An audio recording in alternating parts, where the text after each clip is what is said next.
પિશાચ પીડા કીધી દૂર, વિપ્રપુત્ર ઉઠાડ્યો શૂર, હરિ વિપ્રમદંત્યજહાત, રક્ષ્યો ભક્તતિ વિક્રમ तात, નિમેષ માત્રે તંતુક એક, પહોંચાડ્યો શ્રી શૈલે. અવધૂત ચિંતન શ્રી ગુરુદેવ દત્ત. મિત્રો, હવેની પંક્તિ આવે છે, પિશાચ પીડા કીધી દૂર, વિપ્ર પુત્ર ઉઠાડ્યો સૂર. પૂજ્ય બાપજી આ પંક્તિમાં ઋષિ સરસ્વતી સ્વામી મહારાજની લીલાનું વર્ણન કરે છે અને એમ કહે છે કે પિશાચની પીડાથી જે બ્રાહ્મણનો પુત્ર જે મૃત્યુ પામ્યો હતો એને એમાંથી તમે મુક્ત કર્યો. પિશાચ પીડામાંથી મુક્ત કરીને ઉઠાડ્યો સૂર, તરત જ મૃત્યુ પામેલાને ઉઠાડીને બેઠો કર્યો. બાપજી અહીંયા આ લીલાની વાત કરે છે. ઋષિ સરસ્વતી સ્વામી મહારાજ જ્યારે ઔદુંબરમાંથી ગાણગાપુરમાં પ્રગટ થયા ત્યારે ઔદુંબર ખાતે પણ ત્યાં એક ગુપ્ત સ્વરૂપે રહ્યા અને ગુપ્ત અને સૂક્ષ્મ સ્વરૂપે રહી અને એમની લીલાઓ ત્યાં બનતી રહી. ત્યાં નજીકમાં જ એક સિરોડ ગામ, અને સિરોડ ગામમાં ગંગાધર નામનો એક બ્રાહ્મણ ખૂબ જ વેદને બધાનો જ્ઞાની, એનો અભ્યાસી, એની જે પત્ની હતી એ પણ ખૂબ જ સુશીલ, સંસ્કારી, ધાર્મિક. આ બ્રાહ્મણને પુત્ર થાય પણ મૃત્યુ પામે. એમ કરતા કરતા એના 5 પુત્ર થાય અને 5 પુત્ર મૃત્યુ પામ્યા.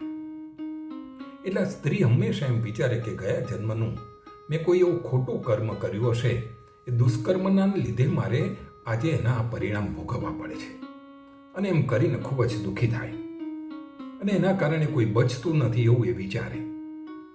એટલે એણે વિદ્વાન બ્રાહ્મણો અને જ્યોતિષીઓ પાસે જઈ અને એમને પૂછ્યું કે તમે જુઓ તો ખરા કે શું કારણ છે કે મારે કોઈ પુત્ર બચતા નથી. ત્યારે આ જ્યોતિષીઓએ એને સમજાવ્યું અને કારણ કહ્યું કે જ્યારે કોઈ પણ વ્યક્તિ અશ્વનો વધ કરે, ગોવધ કરે, કોઈનો ગર્ભપાત કરાવે, પારકાનું ધન છીનવી લે, મિલકત પડાવી લે, તો આવી વ્યક્તિ બીજા જન્મમાં રોગી અથવા તો નિસંતાન થાય છે.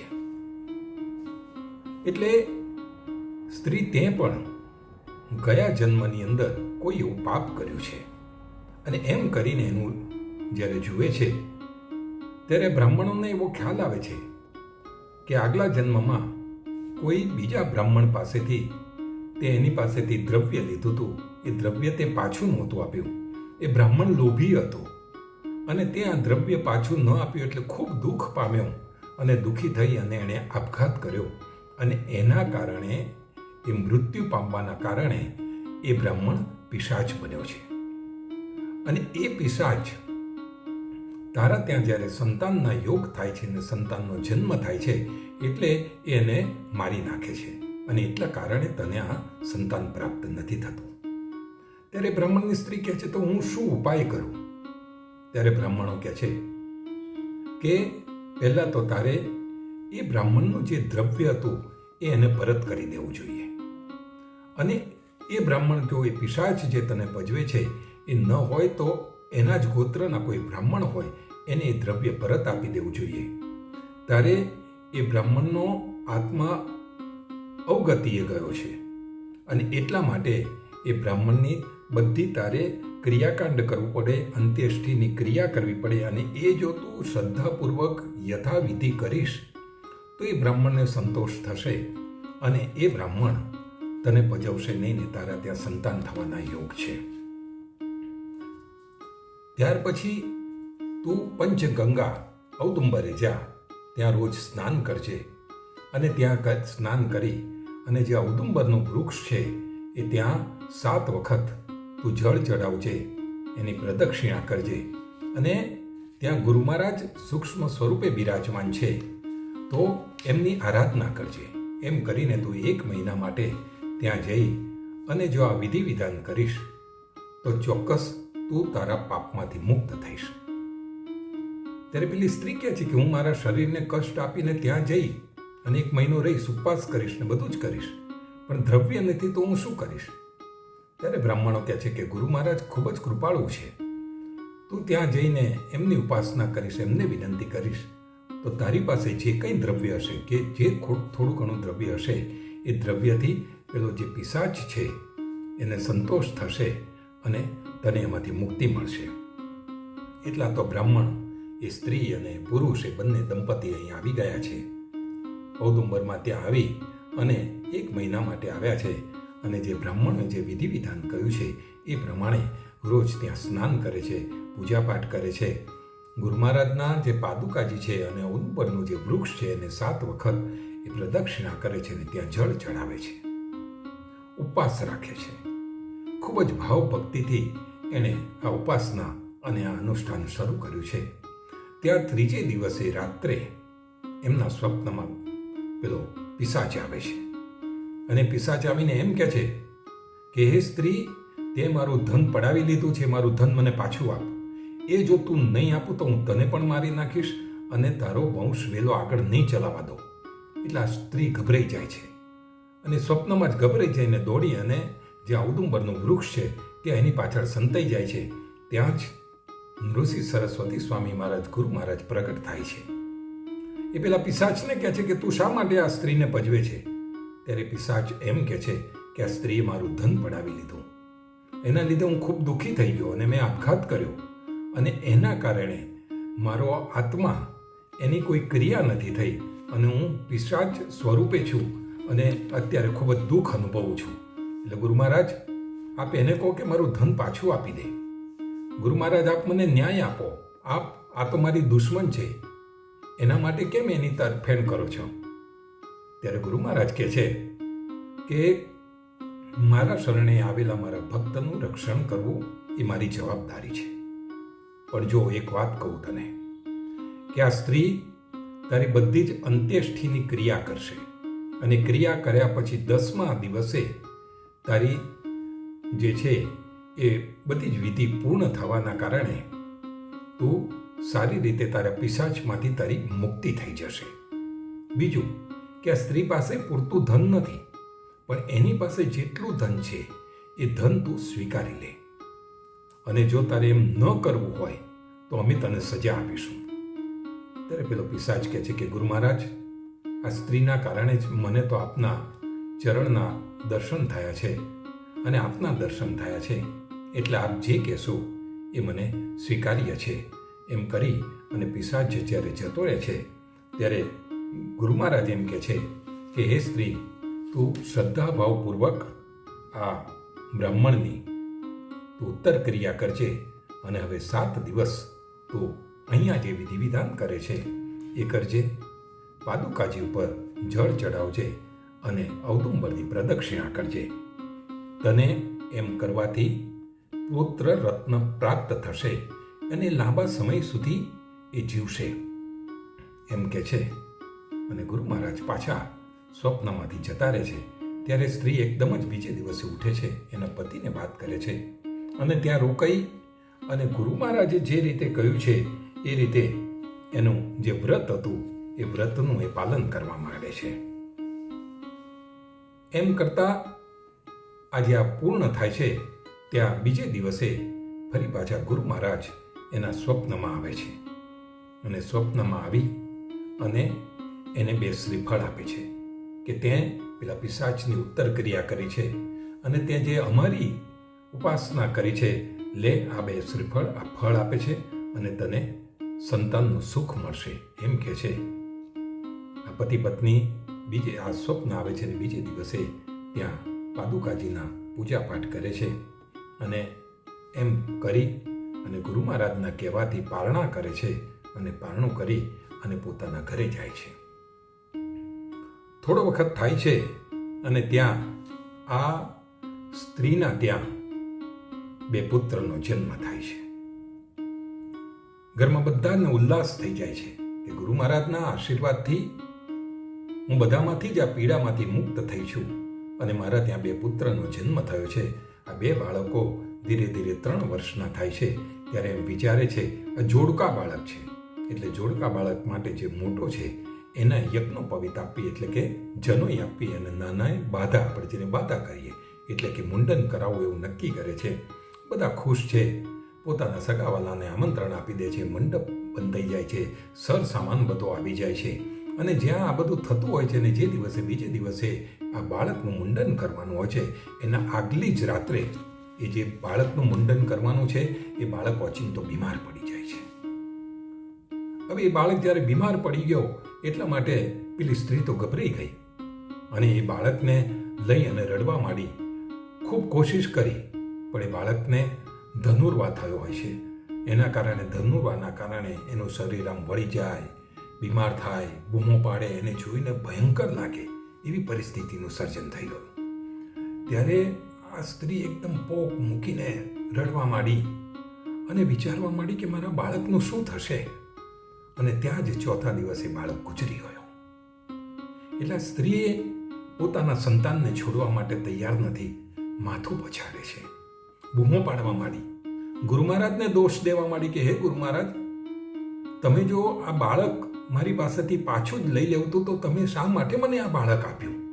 તમે તો મને ફળ આપીને આ બાળક આપ્યું હતું અને કહ્યું હતું હે ગુરુ મહારાજ, તમારું વચન સત્ય હોય, એ કોઈ દિવસ અસત્ય થાય નહીં. એમ કરીને રો કકળ કરી મૂકે છે, બેભાન થઈ જાય છે. વળી પાછા ગામ લોકોએ એને સમજાવી કે ભાઈ તું આ બધું મૃત્યુ તો હોય જ, બધાનું મૃત્યુ થાય છે, એવી બધી વાતો કરે છે. પણ આ સ્ત્રી જરા કંઈ માનતી નથી. થોડી વારમાં બેભાનમાંથી પાછી પરિસ્થિતિમાં આવી ગઈ. એટલે સ્ત્રી આ બાળકને પકડીને બેસી રહી છે. એમાં ને એમાં બીજો દિવસ થઈ ગયો, બપોર થઈ ગઈ, પણ આ મળદું આપતી નથી. એમ કહે છે કે મારા બાળકની સાથે મને પણ હવે તમે સળગાવી દો. બધા સમજાવે છે, માનતી નથી. ત્યાં બપોરના સમયે એક બ્રહ્મચારી આવે છે. એ જે બ્રહ્મચારી આવ્યા એ બ્રહ્મચારીના ચહેરા ઉપર એકદમ તેજ હતું. ગળામાં રુદ્રાક્ષની માળા પહેરેલી હતી, માથે સરસ ચોટલી વાળેલી હતી અને શરીર ઉપર ભસ્મ હતું. એ બ્રહ્મચારીએ આવી અને આ સ્ત્રીને બધું સમજાવે છે કે મૃત્યુ શું છે, મૃત્યુ બધાનું જ આવે છે. એમ કરીને જ્ઞાનનો ઉપદેશ કરે છે. એ જ્ઞાનનો જ્યારે ઉપદેશ કર્યો ત્યારે એ સ્ત્રી તૈયાર થઈ. પણ એમ કરવામાં સાંજ પડી ગઈ અને મળદું લઈ અને એ ત્યાં નદી કિનારે લઈ જવા માટે તૈયાર થઈ. ત્યારે આ બ્રહ્મચારી એમ કહે કે જો તું જે આ બાળક, તને જે સંતાન મળ્યું છે એ ગુરુ મહારાજના આશીર્વાદથી મળ્યું છે. એટલે કામ કર, તું આ તારા મૃત બાળકને લઈ અને ગુરુ મહારાજના પાદુકા સુધી જા અને ત્યાં જઈને એનો અગ્નિ સંસ્કાર કરજે. આ સ્ત્રી પોતાના બાળકને લઈ એનો પતિને ગામ લોકો ત્યાંથી નીકળી અને જ્યાં ગુરુ મહારાજની પાદુકા જાય ત્યાં ઉદુંબર પાસે જાય છે. ત્યાં જઈ અને ખૂબ જ આક્રંદ કરે છે. ત્યાં જઈ અને પાદુકાજી ઉપર માથું પછાડે છે.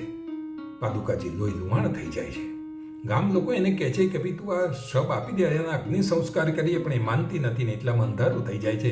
એટલે ગામ લોકો એમ કહે છે કે હવે તને અહીંયા જ રહેવા દઈએ, અમે ઘરે જઈને ઉપવાસ આજનો દિવસ કરી દઈશું, સવારે પાછા આવીશું અને સવારે આવી અને આના અગ્નિ સંસ્કાર કરીશું. સ્ત્રી અને એનો પતિ આ બાળકને લઈ અને ત્યાં ને ત્યાં ઔદુંબરના વૃક્ષની નીચે એ બેસી રહે છે. અંધારું થઈ ગયું, 2 દિવસનું ઉજાગરા અને થાક હતું. એટલે આ સ્ત્રી અને એનો પતિ ઊંઘી ગયા અને ત્યાં સ્વપ્નની અંદર આ સ્ત્રીને સ્વપ્નની અંદર ગુરુ મહારાજ આવ્યા. ગુરુ મહારાજ શરીર ઉપર ભસ્મ છે, માથે જટા છે. ગુરુ મહારાજે ગળાની અંદર રુદ્રાક્ષની માળા પહેરેલી છે, વાઘ્ર ચર્મ એટલે વાઘનું ચામડું પહેરેલું છે, એક હાથમાં દંડ છે અને બીજા હાથમાં ત્રિશૂળ હતું. એવા ગુરુ મહારાજને એને દર્શન થયા. ગુરુ મહારાજે કહ્યું કે કેમ તું અમને દોષ આપે છે, તને અમારી ઉપર શ્રદ્ધા નથી? એટલે સ્ત્રી એકદમ ગભરાઈ ગઈ. એને થયું કે ગુરુ મહારાજ મારી તો ભૂલ થઈ ગઈ. અરે શું થયું કે છે? કે ગુરુ મહારાજ આ મારો પુત્ર આપે જે મને આશીર્વાદથી આપેલો હતો એ મૃત્યુ પામ્યો છે. ગુરુ મહારાજ કહે છે લાવો જોવું તો ખરો. એમ કરી અને ભભૂતિ ભસ્મ લઈને એ નાનું જે બાળક છે એના આખા શરીર ઉપર ગુરુ મહારાજે એ ભભૂતિ ચોળી અને ત્યાર પછી કહે છે કે હે સ્ત્રી, આ બાળકનું મુખ તું ખુલ્લું કર. એટલે સ્ત્રીએ બાળકનું મુખ ખુલ્લું કર્યું અને ત્યારે ગુરુ મહારાજ એમ કહે છે કે મારે એનામાં પ્રાણ પૂરવા છે. એટલે પ્રાણ પૂર્યા ગુરુ મહારાજે. અને આ દ્રશ્ય જોઈને પેલી સ્ત્રી એકદમ ગભરાઈ ગઈ અને એના સ્વપ્નમાંથી જાગૃત થઈ ગઈ. ગુરુ મહારાજ આજુબાજુ જોયું તો ક્યાંય દેખાય નહીં, અદ્રશ્ય થઈ ગયા હતા. એ બેઠી હતી અને એટલામાં એના બાળકને જોતી હતી. ત્યાં એ બાળકે સળવળાટ કર્યો. ધીરે રહીને એના અંગ હાલવા માંડ્યા. આ સ્ત્રી જોઈને ગભરાઈ ગઈ કે અરે એમાં કોઈ પિશાચ તો નહીં આવી ગયો હોય, મારું બાળક એ ભૂત તો નહીં થઈ ગયો હોય. એટલે એ બાળકના મૃતદેહને મૂકીને પોતે દૂર ભાગી ગઈ અને દૂર જઈને જોવા માંડી. તે બાળક બેઠું થઈ ગયું અને બેઠું થઈને એમ કહેવા માંડ્યું, હે માં, મને ભૂખ લાગી છે, મને કંઈ ખાવાનું આપને. એમ કરીને બાળક દોડતું દોડતું એની મા પાસે આવીને ખોળામાં બેસી ગયું. આ સ્ત્રીએ આ બાળકને કંઈ ખવડાવ્યું, પણ હજુ એને સંદેહ હતો, શંકા હતી, ભય પણ હતો કે આ બાળક છે કે કોઈ ભૂત પ્રેત છે કે શું છે. એટલે એણે જઈને એના પતિને જગાડ્યો. એના પતિને કહ્યું કે આ જુઓ તો ખરા, આ બાળક જીવતું થઈ ગયું. ત્યારે એનો પતિ તરત જ ગુરુ મહારાજને વંદન કરીને કહે છે કે આપણા શ્રી ગુરુનું ચરિત્ર તો અસામાન્ય છે, એકદમ અદ્ભુત છે. અને બંને જણ આ બાળકને લઈ અને ત્યાં પાદુકાજીના દર્શન કરે છે. અડધી રાત વીતી છે, સવાર સુધી જાગતા રહે છે. સવાર પડતા ત્યાં નદી ઉપર જઈને સ્નાન કરીને આવે છે. પાદુકાજી જે લોહીવાળા થઈ ગયા હતા એને ધુએ છે, પૂજા અર્ચન કરે છે, આ બધું જ કરે છે. એકદમ જ્યારે સૂર્યોદય થાય છે એટલે તો ગામના લોકો ત્યાં આવી ચડ્યા. ગામના લોકોએ જોયું કે આ બાળક તો જીવંત થઈ ગયું છે. ત્યારે આ બ્રાહ્મણની પતિ અને પત્નીએ બંને જણ ગુરુ મહારાજના આશીર્વાદથી આ બાળક જીવંત થયું એ વાત બધાને કરે છે અને ગામ લોકો એને લઈ અને પરત આવે. ત્યાં આવીને આખો ફરીથી ઉત્સવ થાય છે. ગામમાં આનંદ થઈ ગયો. અહીંયા બાપજીએ આ પંક્તિ મૂકીને આપણને નૈતિકતાના પાઠ શીખવ્યા છે. બ્રાહ્મણનો બાળક જીવંત થઈ ગયું, મૂળ બાબત એટલી છે. પણ શું છે કે જો આપણે, બાપજી આપણને એમ કહે છે કે જો તમે એટલે કે આપણે લોકો જો કોઈની મફતમાં દ્રવ્ય પડાવી લઈએ, જમીન પડાવી લઈએ, મિલકત પડાવી લઈએ, કોઈ પણ વસ્તુ પડાવી લઈએ, ગૌ હત્યા કરીએ, અશ્વ હત્યા કરીએ, એવું કંઈ પણ કરીએ તો એના પરિણામ આપણે ભોગવવા પડે છે. પેલો બ્રાહ્મણ લોભી હતો એટલે એણે આત્મહત્યા કરી. તો આમાં એમ પણ કહે છે કે કોઈ વ્યક્તિ તમારી કોઈ વસ્તુ પડાવી ગઈ તો આપણે એટલા બધા લોભમાં કે ક્ષોભમાં આવી અને આત્મહત્યા નહીં કરવી જોઈએ. આપણે જો આત્મહત્યા કરીશું તો આપણે પિશાચ જેવી યોનિમાં જવું પડશે. પણ જેણે કોઈનું પડાવી લીધું છે એ વ્યક્તિ ક્યારેય સુખી નથી થતો. કદાચ એ સમયે એને એમ થાય કે મેં પડાવી લીધું, મેં છેતરી દીધા, ખૂબ આનંદમાં આવી જાય. પણ લાંબા ગાળે એણે કે એની આવતી પેઢી કે એની આવતાની પણ આવતી જે પેઢી હોય એણે ભોગવવું પડે, સાહેબ દરિદ્રતાનો સામનો કરવો પડે. બાપજી અહીંયા એમ કહે છે. આજના સમયની અંદર આપણે જોઈએ તો મોટા મોટા ઉદ્યોગપતિઓ કે મોટા મોટા જે કોઈ રાજકારણીઓ હોય, ઇવન બની બેઠેલા સાધુ સંતો પણ આજે એવા ઘણા કિસ્સા આવે કે લોકોને છેતરીને એમની મિલકત પડાવી લેતી હોય છે. એવા સમયની અંદર આજે લોકો કરોડો રૂપિયાનું કરીને પરદેશ જતા રહેતા હોય છે. એવા સમયની અંદર આપણો અવધૂત, આપણી દત્ત પરંપરા એ આપણને સાચી નૈતિકતાનું જ્ઞાન આપે છે કે હંમેશા નૈતિક બનો.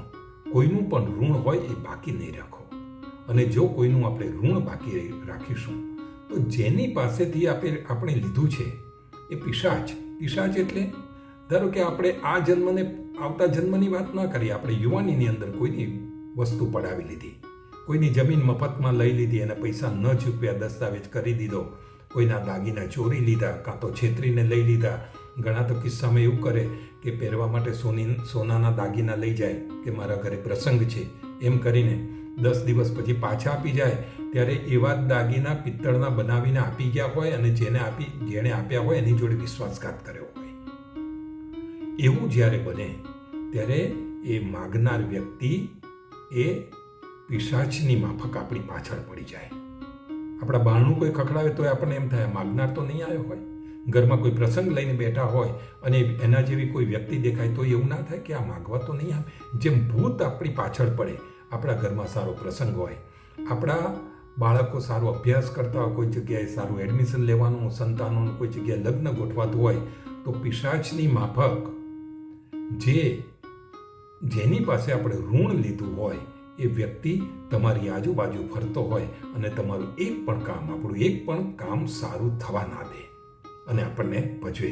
અને એ વખતે આપણે વિચારીએ કે મારે પાછું આપી દેવું છે, તો પણ આપણી એવી પરિસ્થિતિ હોય, જે પેલી કહે છે ને સ્ત્રી, કે મારી પાસે હવે એટલું દ્રવ્ય નથી કે હું પાછું આપી દઉં.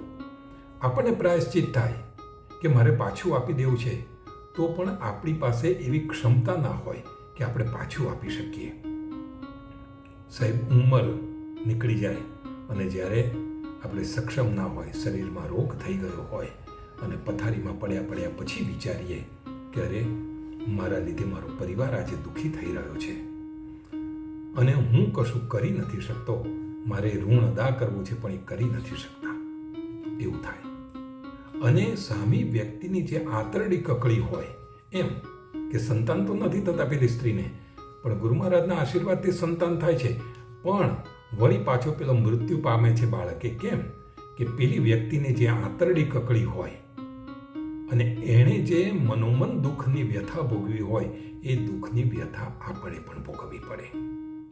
આજના જમાનાની અંદર બાળક મૃત્યુ ના પામે, પણ યુવાન કરી દીધો હોય, સરસ પરણાઈ દીધો હોય અને છોકરો વહુને લઈને જુદો થઈ જાય, સરસ નોકરી મળી હોય તો એ મા બાપને એક પૈસો ના આપે, એના મૃત્યુ પામવા બરાબર જ છે.